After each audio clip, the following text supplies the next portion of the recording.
Party ने मुझे तमाम जगह काम करने का अवसर दिया, गोरखपुर जनपद में दिया, बस्ती में दिया। पार्टी ही परिवार है, लेकिन मैं आपके प्रश्न पे अन्य दलों में परिवार ही पार्टी है, लेकिन हमारे यहाँ पार्टी ही परिवार। और आप देखना शुरू कर दिए यूपी बिहार न्यूज कि पार्टी में रहने का, सेवा करने का क्या भावना। सबसे पहले हमारे बीच में देख सकते हैं जुड़ चुके हैं अतुल श्रीवास्तव। सबसे पहले आपका स्वागत है सर। बहुत बहुत धन्यवाद सर, पार्टी में शुरुआती में आप कहां से इस तरह का पार्टी में आने का काम किया, कब से? ये क्योंकि हम लोग की शिक्षा दीक्षा सरस्वती शिशु मंदिर से हुई है, और सरस्वती शिशु मंदिर हमारे राष्ट्रीय स्वयंसेवक संघ की एक विद्या भारती जो संस्था के माध्यम से संचालित होती है। वहाँ से शिक्षा के साथ संस्कार और राष्ट्र के प्रति जो समर्पण और प्रेम की जो भावना होती है, वहाँ से विद्यार्थी तैयार होते हैं। तो वहाँ से शिक्षा दीक्षा होने के नाते शुरुआत से ही राष्ट्र के प्रति प्रेम रहा, राष्ट्र के प्रति भावना रहा, जिसकी वजह से और भारतीय जनता पार्टी एक ऐसी पार्टी है जिसमें राष्ट्र के प्रति आस्था आपकी सुरक्षित रह सकती है। राष्ट्र के लिए आप कुछ करने का ध्येय हो सकता है, कुछ आप कर सकते हैं, यही कारण है। अच्छा, अभी भाजपा में लगातार आपने सेवा की, 16 वर्ष अपना व्यतीत किया, तभी अभी आपको भाजपा किस पद पर रखी है अपनी पार्टी में? 16 वर्ष काम किया है, लेकिन उसमें से 2-4-5 वर्ष तो अपने नेताओं से, इस विधानसभा के नेताओं से, इस जिला के नेताओं से सीखने में गुजर जाता है, क्योंकि एक बहुत बड़ा विद्यालय है, बहुत बड़ा संस्था है। यहाँ बूथ से लेके जब आप काम करना शुरू करेंगे, उसी में महाराज जी के द्वारा एक जो समाज सेवी संगठन था हिंदू जवानी, उसके बाद राष्ट्रीय स्वयंसेवक संघ, सबके माध्यम से होते हुए आज भारतीय जनता पार्टी के जिला मंत्री के रूप में मैं कार्य कर रहा हूँ। पार्टी ने मुझे तमाम जगह काम करने का अवसर दिया, गोरखपुर जनपद में दिया, बस्ती में दिया। पार्टी ने मुझे महाराष्ट्र, गुजरात, बिहार चुनाव में भी भेजा। अभी जिला मंत्री के रूप में मैं यहाँ पर कुशीनगर जनपद में काम कर रहा हूँ। क्या करना चाहेंगे? आपकी पार्टी जो लगातार विपक्षी लोग बोलते हैं कि समाज में कार्य नहीं किया, चाहे किसी प्रकार का बोला जाता है कि कोई नौकरी नहीं दिया, कोई जॉब नहीं निकाला, कोई वैकेंसी नहीं निकाला, तो क्या करना चाहेंगे उसमें? यही एक पार्टी है जो सर्वस्पर्शी, सर्वसमावेशी, सर्वव्यापी है। ये हमारा थोड़ा सा जवाब लंबा हो जाएगा। मैं आपको बता देना चाहता हूं कि यही एक पार्टी है जो किसी परिवार के गिरफ्त में नहीं।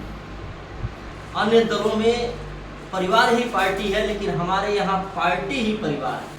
नहीं, पार्टी ही परिवार है, लेकिन मैं आपके प्रश्न पे आ रहा हूँ, आपके उत्तर पे मैं काम भी गिना रहा हूँ। आप जब मैं अटल बिहारी वाजपेयी और नरेंद्र मोदी जी दोनों सरकारों के किए हुए कार्य को बता रहा हूँ आपको। आप आए हैं, जहाँ से आप आए हैं वहाँ से जब आप आए हैं तो एक बस मार्ग वो भी स्वीकृत हो चुका है, कार्य प्रारंभ हो चुका है। जिस मार्केट से आप होकर आए हैं, सलेमगढ़ से लेके ऐरोली तक, सड़कों को लेकर एक अभूतपूर्व कार्य हुए हैं। आप भी पहले काफ़ी यात्रा करते होंगे। आप जब सेवरई से चलते थे, तमकुई आ जाते थे, तो टेम्पू का एक पहिया गड्ढे में ही होता था। लेकिन आज सड़कों के मामले में और सड़कें गुणवत्तापूर्ण बनी है, दावे के साथ मैं कह रहा हूँ इस बात को। और जो काम हुए हैं, नौकरी के बारे में आप जो कह रहे हैं, ठीक, सरकार ने इस पर भी अभी पुलिस भर्ती हुआ है, शिक्षक भर्ती कुछ समय में होने वाला है। रोजगार के लिए हमारी सरकार, प्रदेश सरकार और केंद्र सरकार एकदम गंभीर है। उसके लिए, उद्यम के लिए मुख्यमंत्री रोजगार सृजन के माध्यम से पैसा मिल रहा है, प्रधानमंत्री रोजगार के तहत पैसा मिल रहा है। रोजगार के तमाम विकल्प खुले हैं। 1 डिस्ट्रिक्ट 1 प्रोडक्ट बनता जा रहा है। हर युवाओं के लिए काम की व्यवस्था के लिए सरकार लगी हुई है। निश्चित रूप से सरकार इस पर गंभीर और प्रयत्नशील है। अच्छा, बात कर लिया जाए, जहां आपकी सरकार लगातार आह्वान छेड़ी हुई है कि पौधे लगाएं, पेड़ लगाएं, जीवन को सुरक्षित रखें, लेकिन बात किया जाए हैदराबाद में जो इस समय जंग चल रही है, जंगलों को जलाया जा रहा है, काटा जा रहा है, इस पर आपके क्या विचार है? देखिए, जैसे ही बरसात शुरू होता है, सरकार के द्वारा प्रति वर्ष 100 करोड़ पेड़ लगाने का लक्ष्य रखा जाता है। जो वहाँ की जंगलों की, आप हैदराबाद की बात कर रहे हैं, तो वहाँ 400 एकड़ में वो जंगल है। सोचिए, उस जंगल को काटा जा रहा है, कितना पेड़ प्रभावित, जंगल काटा जा रहा है। तो थोड़ा सा वहाँ की स्थानीय परिस्थितियाँ क्या है, वहाँ की सरकार क्या सोच रही है। तेलंगाना सरकार आगे क्या सोच रही है? थोड़ा सा अभी मैं उस विषय पे बोलने में नहीं बोल सकता हूँ, क्योंकि वो राष्ट्रीय स्तर का मामला है और मैं अभी एक जिले का कार्यकर्ता हूँ। लेकिन हर राज्य की व्यवस्थाएं, संरचनाएं अलग अलग होती हैं। जो वहाँ की सरकार क्या उस पर सोच रही है, या फिर किस कारण से जंगल काट के उस पर वहाँ क्या करना चाहती है, और जंगल पेड़ पौधों को संरक्षित करने का क्या योजना है, ये वहाँ के स्थानीय लोग और स्थानीय जो हमारे नेता हैं, जो राष्ट्रीय स्तर के, हमारे प्रदेश स्तर के नेता हैं, वो इस पर जवाब देंगे। लेकिन उत्तर प्रदेश के विषय में मैं कहना चाहता हूँ कि 100 करोड़ पेड़ हर साल सरकार लगाती है, लेकिन अब इसमें जब तक आम जन की सहभागिता नहीं होगी, हम लोग उस पर स्वयं खड़े होकर उसको संरक्षित करने का काम नहीं करेंगे।